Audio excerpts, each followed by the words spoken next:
What is happening with our stem cells as we grow older, and why are stem cells so important? We are born with red marrow. In all of our bones, we have red marrow at birth. Very, very soon after birth, red marrow converts into fatty marrow, yellow marrow, which to a large extent does not make stem cells. And that conversion starts pretty much on day one. By age 15, we have lost about 50% of that red marrow. By age 30 or in our 30s, we have lost up to about 90% of our red marrow. So, and that is directly reflected by a decline in the number of stem cells in circulation, which is really what these are stem cells that are playing a role in tissue repair and tissue maintenance. So we all experience at some point in our 30s, we get an injury and we realize we're just not repairing as well as we used to. And it's directly related to the fact that we just don't have as many stem cells to repair that specific injury.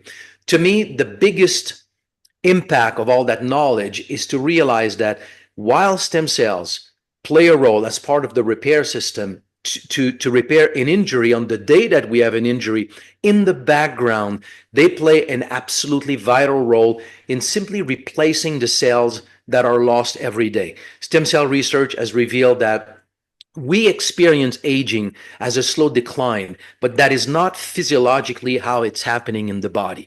How it's happening in the body is that every day of our lives, our health is the result of a balance between two forces. We lose cells every day, and we replace these cells every day, and that's the role of stem cells. So every organs and tissue in the body is constantly going through a process of tissue turnover. We get a new skin every month, a new liver every 2-3 years, a new half of a new heart every 25 to 50 years. Everything is in turnover. But if by age 30s or in our 30s, we have lost up to 90% of our stem cells, there's a point where we don't have enough stem cells to offset that process of cellular loss that actually, because of wear and tear, oxidative stress, systemic inflammation, all kinds of reasons, actually accelerates. We lose more and more cells. They're less and less effective, and we have fewer and fewer stem cells to offset that cellular loss. So there's a point in our 30s, early 40s, where we start to accumulate unrepaired tissue damages that will accumulate over the years. Very, very small every day. But if it accumulates in your pancreas, what is the outcome of losing cells in your pancreas? It's diabetes. What is the outcome of losing cells in your heart? It's heart disease. In your brain, Parkinson, and so on. Every single age-related disease is the outcome of a slow accumulation of cellular loss. And the reason why I'm saying this is that I published this view that the formation of age-related disease fundamentally all depends upon the fact that there's a decline, natural decline with age in the number of circulating cells. I published this in 2013. And in that paper, I was saying there's a way to test for this. Let's go and count the number of stem cells in the bloodstream of people who have developed any one of these age-related disease.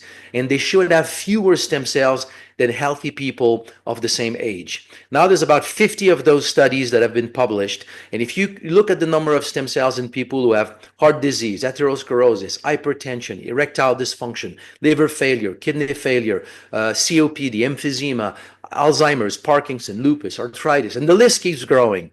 They all have 50% or less than the number of stem cells that you find in healthy people of the same age.